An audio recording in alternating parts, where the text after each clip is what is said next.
अब बात करेंगे पीएम मोदी के जापान दौरे को लेकर। पीएम मोदी के जापान दौरे का दूसरा दिन है। बुलेट ट्रेन की सवारी जो है पीएम मोदी ने की है। सेंडाई शहर तक पीएम मोदी ने बुलेट ट्रेन से सफर किया और सेंडाई शहर के सेमीकंडक्टर इंडस्ट्री का भी दौरा पीएम मोदी करेंगे। दोपहर में एससीओ की बैठक के लिए पीएम मोदी चीन रवाना होंगे। पीएम मोदी के जापान दौरे का दूसरा दिन है ये बड़ी खबर जिस बीच निकलकर सामने आई है। और प्रधानमंत्री नरेंद्र मोदी ने अपने जापान दौरे के दूसरे दिन बुलेट ट्रेन में यात्रा भी की है और दोपहर में एससीओ की बैठक में हिस्सा लेने के लिए पीएम मोदी चीन के लिए रवाना होंगे। तो जापान के बाद पीएम मोदी का 2 दिवसीय चीन का भी दौरा होगा। चीन में पीएम मोदी जो है वो पहुंचेंगे।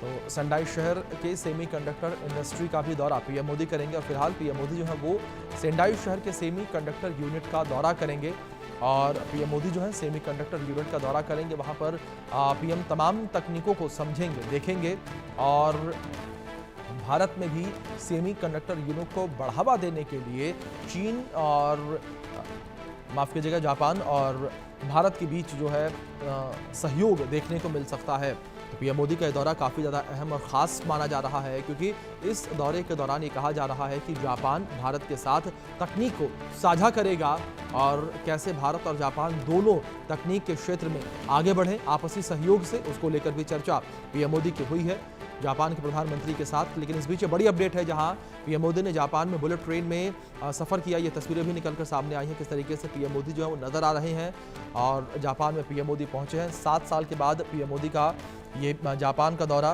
तो ये बड़ी खबर है जिस बीच निकलकर सामने आ रही है। पीएम मोदी 7 साल के बाद जापान के दौरे पर पहुंचे हैं। ये बड़ी अपडेट है जिस बीच निकलकर सामने आ रही है।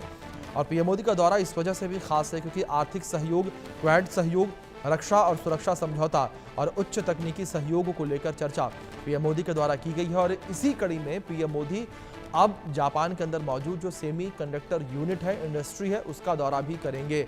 और पीएम मोदी यहाँ पर चीज़ों को समझने का प्रयास करेंगे कि किस तरीके से सेमी कंडक्टर जो हैं वो जापान में बनाए जा रहे हैं, किस तरीके से सेमी कंडक्टर का निर्यात किया जा रहा है, आयात किया जा रहा है और इसके बाद भारत कैसे सेमी कंडक्टर इंडस्ट्री को बूस्ट कर सकता है, किस तरीके से इसमें रोजगार के अवसर पैदा हो सकते हैं।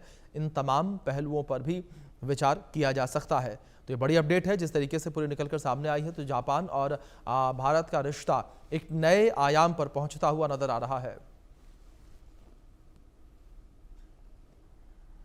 पीएम मोदी के जापान दौरे का दूसरा दिन है ये और जापान के 16 प्रांतों के गवर्नर से पीएम मोदी ने मुलाकात की है। और राज्य प्रांत सहयोग भारत जापान मैत्री का महत्वपूर्ण स्तंभ है, ये पीएम मोदी ने कहा। एक सार्थक यात्रा के दौरान सकारात्मक परिणाम, पीएम मोदी ने कहा। आने वाले समय में भारत जापान मैत्री नई ऊंचाइयों को छुए। तो प्रधानमंत्री नरेंद्र मोदी का यह बयान मुलाकात के बाद निकलकर सामने आया कि आने वाले समय में भारत और जापान मैत्री नई ऊंचाइयों को छुए। ये बड़ी खबर है जो निकलकर सामने आ रही है। आने वाले समय में भारत और जापान मैत्री नई ऊंचाइयों को छुए। तो राज्य प्रांत सहयोग भारत जापान मैत्री का महत्वपूर्ण अंग है, पीएम मोदी ने कहा। एक सार्थक यात्रा, पीएम मोदी ने कहा है, आने वाले समय में भारत जापान मैत्री नई ऊंचाइयों पर पहुंचेगा। तो पीएम मोदी के जापान दौरे का दूसरा दिन है ये और पीएम मोदी ने 16 प्रांतों के गवर्नर से मुलाकात की है। जापान के 16 प्रांतों के गवर्नर से पीएम मोदी ने मुलाकात की। एक सार्थक यात्रा पीएम मोदी ने करार दिया अपनी इस जापान की यात्रा को। 2 दिवसीय पीएम मोदी की ये जापान की यात्रा और इस यात्रा का आज अंतिम दिन है। और इसके बाद पीएम मोदी जापान से सीधे चीन के लिए रवाना होंगे और चीन में पीएम मोदी एससीओ समिट में हिस्सा लेंगे। तो जानकारी जो इस बीच निकलकर सामने आई है, तो पीएम मोदी का काफ़ी खास दौरा ये जापान का जो है माना जा रहा है। जिस तरीके से पीएम मोदी जापान में जो है पहुंचे हैं और तमाम पहलुओं को लेकर इस दौरान चर्चा, बातचीत की गई है। एक सार्थक यात्रा पीएम मोदी ने अपनी जापान की यात्रा को बताया है। और पीएम मोदी ने ये भी कहा कि आने वाले समय में भारत और जापान की जो मैत्री है वो नई ऊंचाइयों को छुएगी। तो ये पीएम मोदी का बयान निकलकर सामने आया इस मुलाकात के बाद। जिस तरीके से पीएम मोदी ने 16 राज्यों के गवर्नर से यहाँ मुलाकात की है, तो ये काफ़ी अहम मुलाकात जो है बताई जा रही है। तो जापान के 16 प्रांतों के गवर्नर से पीएम मोदी ने मुलाकात की है। एक सार्थक यात्रा के दौरान सकारात्मक परिणाम का जिक्र पीएम मोदी जो है वो करते हुए नजर आए हैं। पीएम मोदी ने जापान दौरे के दौरान जापान के 16 प्रांतों के गवर्नर से मुलाकात की। तस्वीरें मुलाकात के दौरान की हैं, देख सकते हैं किस तरीके से पीएम मोदी ने जापान के 16 प्रांतों के गवर्नर से मुलाकात की है और काफ़ी महत्वपूर्ण ये मुलाकात बताई जा रही है और इस दौरान तमाम मुद्दों को लेकर चर्चा जो है वो भी की गई है। इस बीच एक और बड़ी जानकारी है, जहां भारत और जापान के बीच 21 समझौतों पर हस्ताक्षर हुए हैं। सुरक्षा और रक्षा के क्षेत्र में सहयोग पर समझौता हुआ, आर्थिक साझेदारी, टेक्नोलॉजी के क्षेत्र में समझौता हुआ है। भारत में 10 साल में 67 बिलियन निवेश करेगा जापान और जापान में 50,000 भारतीयों को रोजगार जापान देगा। जापान में ही भारतीयों को रोजगार देने की भी बात निकलकर सामने आई है। 50,000 भारतीयों को जापान में ही रोजगार देगा। जापानी सरकार जो है वो जापान में 50,000 भारतीयों को रोजगार देगी। ये बड़ी खबर है जो निकलकर सामने आ रही है। भारत और जापान के बीच कई MOU साइन हुए हैं। 21 समझौतों पर हस्ताक्षर भारत और जापान के बीच हुए हैं। ये तस्वीरें भी आपके स्क्रीन पर देख सकते हैं किस तरीके से यहाँ पर समझौतों पर हस्ताक्षर करने के बाद पीएम मोदी जो है नजर आए हैं। और दूसरी ओर भारत में अगले 10 साल में 67 बिलियन डॉलर निवेश करेगा जापान। तो काफ़ी ये अहम मुलाकात जो है वो पीएम मोदी की रही है। काफ़ी दौरा जो है पीएम मोदी का अहम रहा है। दोनों देश मिलकर निवेश, तकनीकी भागीदारी और मेक इन इंडिया पहल को आगे बढ़ाने पर ध्यान देंगे और इसी के तहत जापान जो है अगले 10 साल में यानी कि एक दशक में भारत में 67 बिलियन डॉलर यानी कि करीब करीब 10 ट्रिलियन येन जो कि जापानी करेंसी है वो निवेश करेगा और साथ ही भारतीयों को भी रोजगार जापान में दिया जाएगा।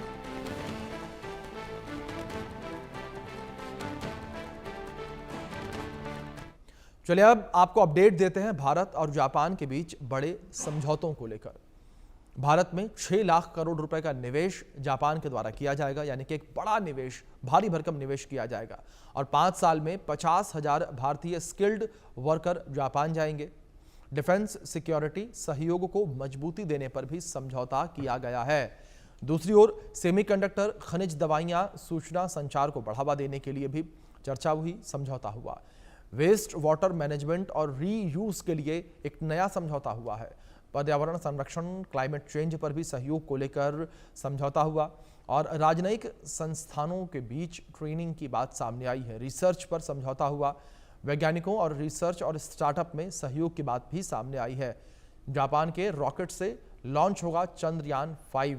साथ मिलकर चांद के दक्षिण ध्रुव की स्टडी करेंगे और भारत में 6 लाख करोड़ का निवेश जापान के द्वारा किया जाएगा। तो एक बड़ा निवेश जापान के द्वारा भारत में किया जाएगा और जापान भारत में 6 लाख करोड़ रुपए का निवेश करेगा। तो ये अपडेट है जो इस बीच निकलकर सामने आई है। तो जापान जो है वो भारत में एक बड़ा निवेश करने की तैयारी में है और अगले एक दशक में जापान 6 लाख करोड़ रुपए का यानी कि करीब करीब 67 बिलियन डॉलर का निवेश भारत में करेगा। तो भारत और जापान के बीच बड़े समझौतों को लेकर जिस तरीके से हम अपडेट दे रहे थे, भारत में 6 लाख करोड़ का निवेश जापान करेगा। 5 साल में 50,000 भारतीय स्किल्ड वर्कर जापान जाएंगे। डिफेंस सिक्योरिटी सहयोग को मजबूती मिलेगी और सेमीकंडक्टर, खनिज दवाइयां, सूचना संचार को बढ़ावा देने पर भी समझौता हुआ और वेस्ट वाटर मैनेजमेंट और रीयूज के लिए भी नया समझौता हुआ है। पर्यावरण संरक्षण, क्लाइमेट चेंज पर भी सहयोग को लेकर चर्चा हुई है और राजनयिक संस्थानों के बीच ट्रेनिंग, रिसर्च पर समझौता हुआ। वैज्ञानिकों, रिसर्च और स्टार्टअप से सहयोग को लेकर भी समझौता हुआ है। जापान के रॉकेट से लॉन्च होगा चंद्रयान 5। साथ मिलकर चांद के दक्षिण ध्रुव की स्टडी की जाएगी और भारत में 6 लाख करोड़ का निवेश जापान के द्वारा किया जाएगा, यानी कि एक बड़ा निवेश जो है वो भारत में जापान के द्वारा किया जाएगा। टोक्यो, जापान में प्रधानमंत्री नरेंद्र मोदी ने कहा कि भारत और जापान एक स्वतंत्र, खुले, शांतिपूर्ण, समृद्ध और नियम आधारित हिंद प्रशांत क्षेत्र के लिए पूरी तरह प्रतिबद्ध है। आतंकवाद और साइबर सुरक्षा को लेकर हमारी चिंताएं समान हैं। हमारे साझा हित रक्षा और समुद्री सुरक्षा से जुड़े हुए हैं। हमने रक्षा उद्योग और नवाचार के क्षेत्र में आपसी सहयोग को और मजबूत करने का फैसला लिया है। भारत और जापान एक free, open, peaceful, prosperous and rules based Indo Pacific के प्रति पूरी तरह से प्रतिबद्ध है। आतंकवाद और साइबर सिक्योरिटी को लेकर हमारी चिंताएं समान है। डिफेंस और मैरीटाइम सिक्योरिटी से हमारे साझे हित जुड़े हुए हैं। हमने निर्णय किया है कि डिफेंस इंडस्ट्री और इनोवेशन के क्षेत्र में आपसी सहयोग को और सशक्त किया जाएगा। Friends, India and Japan partnership is rooted in mutual trust, reflects our national priorities, and is shaped by our shared values and beliefs. Together, we carry a common dream of peace, progress, and prosperity of our peoples and for the world. Excellency, आपकी मित्रता के लिए मैं पुनः हार्दिक आभार व्यक्त करता हूं और अगली एनुअल समिट के लिए आपको भारत यात्रा का सादर आमंत्रण देता हूं। अरिगातो गोजाइमासु। धन्यवाद। तो इस बीच अधिक जानकारियों के साथ हमारे सहयोगी आदित्य वधावन जुड़े हैं, उनका रुख करेंगे अपडेट्स के लिए। आदित्य, जिस तरीके से प्रधानमंत्री नरेंद्र मोदी 7 साल के बाद जापान पहुंचे हैं, तो काफी अहम पीएम मोदी का दौरा बताया जा रहा है। जिस तरीके से अगर तमाम क्षेत्रों को लेकर बात करें, उन क्षेत्रों में समझौता भारत और जापान के बीच हुआ।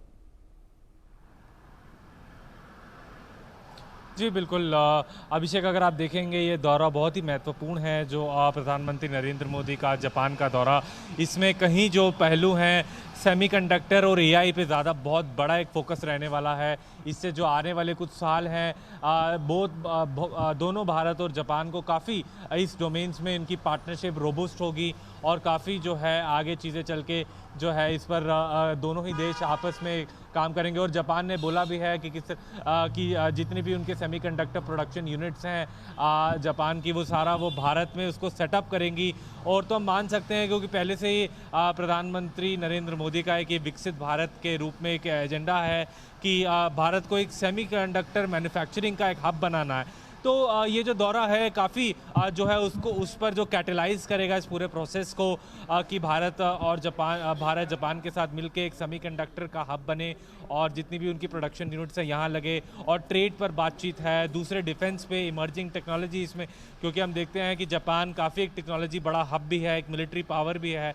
और अगर हम भारत जापान की बात करें तो दोनों ही देश जो है क्वाड के एक्टिव मेंबर हैं, तो कहीं ना कहीं डिफेंस पे भी एक बहुत बड़ी एक पार्टनरशिप होने की पूरी संभावना। जी अभिषेक। जी बिल्कुल आदित्य, दूसरी ओर जिस तरीके से जापान के साथ ये भी करार हुआ कि जापान आने वाले 1 दशक में भारत के अंदर करीब 67 बिलियन डॉलर का निवेश करेगा। किस तरीके से निवेश जापान के द्वारा भारत में किया जाएगा और कौन से वो सेक्टर्स होंगे जिन सेक्टर्स में इतना बड़ा निवेश भारत में होगा? जी बिल्कुल, अगर अभिषेक अगर आप देखेंगे तो काफ़ी सेक्टर्स हैं जहां पर जो है जापान इसमें जो है निवेश ज़रूर करेगा। जैसे कुछ सेमीकंडक्टर्स के वो हैं डोमेन है और एआई के डोमेन्स है, इसमें काफ़ी भारी हम निवेश देख सकते हैं जापान का। तो काफ़ी अभी ऐसी कुछ रिपोर्ट्स आ रही थी कि जापान का पूरा प्लान था कि अमेरिका में भी कुछ करोड़ रुपए जो है इन्वेस्ट करें, लेकिन जो टैरिफ वॉर जो अमेरिका और ट्रंप एडमिनिस्ट्रेशन जो अभी दुनिया पे वेज कर रहे हैं, तो उसके चलते जापान ने जो है निवेश अपना अमेरिका में नहीं करा और वही निवेश अब वो भारत में करेगा। तो काफ़ी इससे जो है नौकरियां बढ़ेंगी और इस डोमेन्स में, टेक्नोलॉजिकल डोमेन्स में, डिफेंस के डोमेन में काफ़ी हम देख सकते हैं कि आने वाले कुछ सालों में बहुत एक रोबस्ट पार्टनरशिप निकल के आएगी सामने। जी, दूसरी ओर क्वाड सहयोग को लेकर भी चर्चा हुई। इंडो पैसिफिक क्षेत्र में चीन की जो बढ़ती भूमिका है उसको ध्यान में रखकर भी आदित्य चर्चा हुई है। क्या चर्चा हुई इस दौरान, क्या कुछ कहा गया चीन की भूमिका को लेकर? जी बिल्कुल अभिषेक, अगर आप देखेंगे तो हम देखते आए हैं कि किस तरीके से चाइनीज़ जो पीएलए नेवी है उसने इंडो पैसिफिक रीजन में कई कंट्रीज़ को जो है चाइनीज़ जो नेवी है उसको बुली करती है। काफ़ी हमने हाल ही में देखा किस तरीके से जो छोटे छोटे साउथ ईस्ट एशियन नेशंस है, जैसे वियतनाम है, फिलीपाइंस हैं, तो काफ़ी उनको जो है उनसे चाइना के बाउंड्री के मैरीटाइम बाउंड्री को लेकर काफ़ी विवाद हैं। तो कहीं ना कहीं अभी अब देखने वाली बात रहेगी कि आने वाले कुछ टाइम में अगर भारत और जापान की एक रोबस्ट पार्टनरशिप इंडो पैसिफिक में बेहद ज़रूरी है चाइना का जो ग्रोइंग राइज है उसको कंटेन करने के लिए, क्योंकि जापान की फॉर्मिडेबल आर्मी है, फॉर्मिडेबल नेवी है, फॉर्मिडेबल एयरफोर्स है। तो कहीं ना कहीं ये जो आने वाले कुछ समय में हम देख सकते हैं कि अगर हम देखें कि किस तरीके से भारत जापान क्लोजली जो है दोनों देशों की नेवीज़ आपस में अगर वर्क करें तो किसी तरह से चाइना का जो राइज है, बढ़ता हुआ राइज है, उसको रोकने की यहाँ पूरी ज़रूरत और अब देखने वाली बात है, क्योंकि इस समय अमेरिका का जो रुख है, इस समय ट्रंप जो जिस दिशा में लेके जा रहे हैं टैरिफ, जो पूरा बिजनेस का उनका माइंड है कि हर देशों पे टैरिफ लगाना है, तो कहीं ना कहीं स्थिति अभी बहुत ज़्यादा अनुकूल नहीं है अमेरिका के साथ रिश्तों के साथ। लेकिन देखने वाली बात होगी कि क्या अमेरिका, जब कोर्ट की अब जो रूलिंग आई है कि टैरिफ ये इनवैलिड डिक्लेयर करे हैं अमेरिका के कोर्ट ने, तो क्या इस पर डिसीजन लेती है। अगर हम भारत जापान की बात करें तो बहुत कुछ है, दोनों ही देशों के लिए एक विन विन सिचुएशन है ये। अभिषेक।